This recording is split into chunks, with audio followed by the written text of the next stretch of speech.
Diante da guerra comercial com os Estados Unidos, uma população que está envelhecendo, um setor imobiliário em crise, mas muitos estímulos governamentais, a economia chinesa está passando por altos e baixos.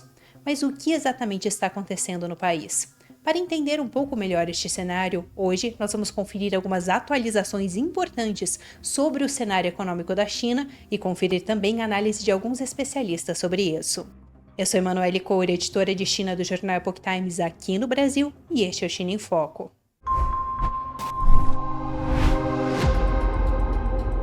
Antes de eu seguir com vocês para o nosso conteúdo de hoje, se você ainda não é inscrito aqui no canal, já lembre-se de se inscrever e também de deixar a sua curtida.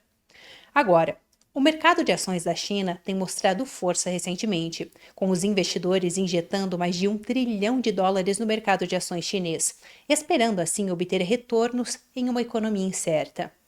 Mas com o fraco crescimento e as tensões comerciais contínuas com os Estados Unidos, alguns temem que este aumento não seja duradouro, e outros analistas chegam até mesmo a afirmar que este aumento não é acidental. Segundo eles, isso faria parte de um esforço calculado de Pequim para aumentar a riqueza das famílias e estimular o consumo por meio do mercado de ações. Para entender um pouco melhor o que está acontecendo, eu quero conferir com vocês o que disse o analista de economia chinesa Antônio Graceffo. Essa entrevista foi concedida para a NTD, que é a mídia irmã do Epoch Times, nos Estados Unidos. O fato é que quando a economia chinesa desacelera, os chineses estão basicamente condicionados a acreditar que investir é seguro. Já os americanos e europeus tendem a investir mais quando a economia está indo bem e temos mais renda disponível. Quando os chineses se sentem ameaçados, eles correm para investir, porque querem colocar seu dinheiro em algo seguro. Normalmente ou historicamente, isso tem sido o setor imobiliário, mas o setor imobiliário está tão ruim no momento que eles não estão investindo nele.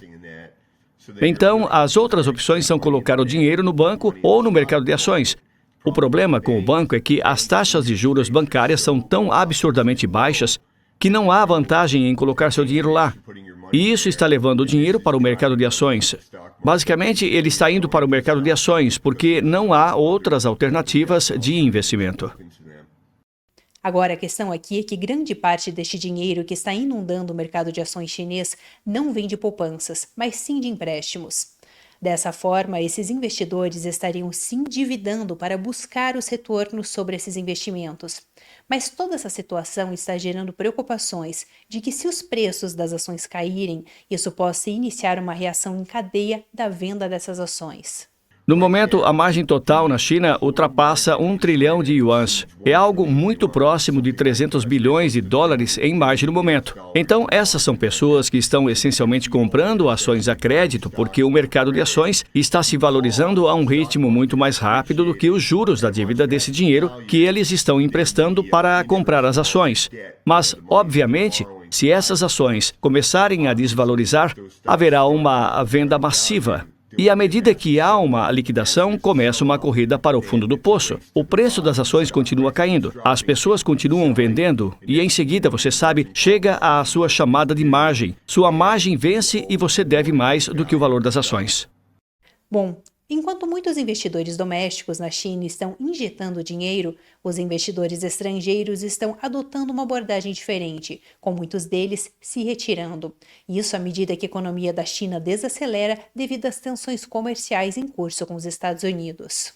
Portanto, se você é um investidor que investe de acordo com os fundamentos, estaria retirando seu dinheiro da China porque os fundamentos continuam piorando cada vez mais. A tensão comercial é uma grande parte disso. Mas, de modo geral, a economia chinesa vem desacelerando devido às tarifas. O investimento estrangeiro direto na China está diminuindo e as empresas estrangeiras na China não estão se expandindo. Há inúmeras razões para não investir mais na China. E lembre-se de que grande parte dos investimentos na China se devia ao fato de as pessoas quererem fabricar na China e exportar para os Estados Unidos. Isso já não é realmente possível. Agora, eu quero entrar com vocês no seguinte tópico: o setor imobiliário chinês. No dia 25 deste mês veio à tona a seguinte notícia. A companhia imobiliária chinesa Evergrande, que antes era considerada a segunda maior empresa imobiliária da China, foi retirada da Bolsa de Valores de Hong Kong, encerrando assim um dos capítulos da crise imobiliária chinesa que começou em 2021. O ponto central aqui é que os economistas acreditam que a Evergrande não vai ser a última empresa do setor imobiliário da China a ser retirada da Bolsa de Valores. E trazendo para vocês mais alguns detalhes sobre isso, a trajetória da China Evergrande, que era uma gigante do setor imobiliário e acabou colapsando, tem sido um alerta para o setor imobiliário do país. Isso porque a Evergrande já foi uma das maiores incorporadoras imobiliárias da China, sendo que em 2009 a sua listagem original na Bolsa de Hong Kong foi a maior de uma incorporadora privada chinesa. Mas a questão é que a empresa também tinha a maior dívida do setor imobiliário do mundo inteiro. Uma breve explicação: uma incorporadora é uma empresa que desenvolve, viabiliza e administra um empreendimento imobiliário. Agora, eu quero conferir com vocês o comentário de um economista sobre o caso. A Evergrande é um dos exemplos marcantes do colapso do setor imobiliário chinês há alguns anos. Portanto, o que vemos agora com essa saída da bolsa é, em grande parte, simbólico, porque o mercado já antecipava a pressão no setor. Dito isso, ainda assim marcou o fim da era de prosperidade do setor imobiliário chinês. Trazendo agora mais detalhes sobre a trajetória da Evergrande, no início a empresa teve uma forte estreia no mercado público, com as suas ações valendo 9 bilhões de dólares. Essas ações cresceram mais de 5 vezes, chegando a 51 bilhões de dólares. Mas elas acabaram despencando nos últimos anos. E a empresa agora vale apenas 282 milhões de dólares. As negociações das ações da incorporadora, que é a mais endividada do mundo, está suspensa desde janeiro do ano passado, e a empresa recebeu uma ordem de liquidação após não pagar as suas dívidas e não conseguir finalizar um plano de reestruturação. Um documento chegou a revelar que a Evergrande será retirada da Bolsa de Valores de Hong Kong porque ela não seria capaz de retomar as negociações dentro de 18 meses. Essa retirada da empresa da Bolsa de Valores encerra um dos capítulos da crise imobiliária que a China está vivendo. Mas, como eu já comentei, os economistas apontam que seja improvável que a Evergrande será a última incorporadora chinesa a ter esse destino.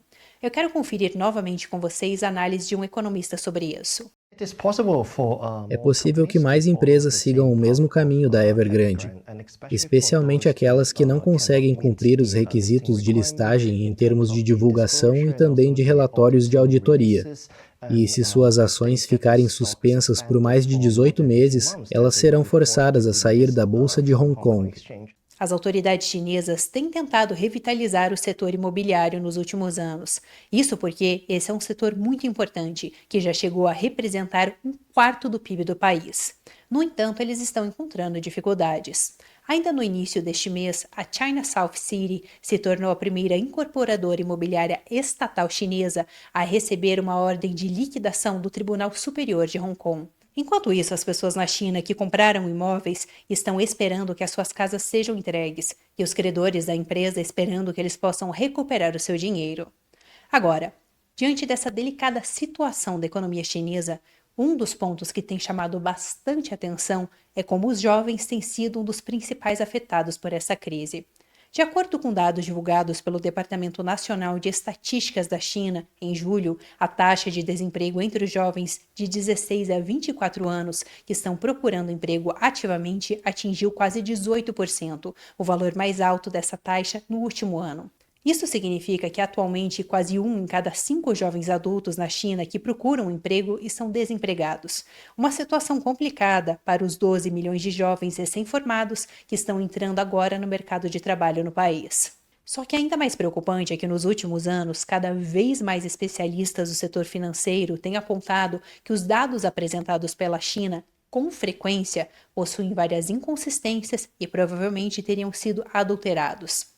Desta vez, quem questionou a precisão desses números divulgados por Pequim foi Frank Tianxie, um professor de administração da Universidade Aikin da Carolina do Sul. Ele fez esses comentários durante uma entrevista para a NTD, a mídia irmã da Epoch Times.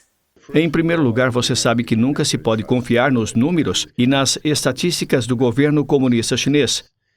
Eles são conhecidos por manipular ou fabricar sistematicamente suas estatísticas. Na verdade, existem alguns estudiosos chineses falando disso. Há uma estudiosa notável da Universidade de Pequim.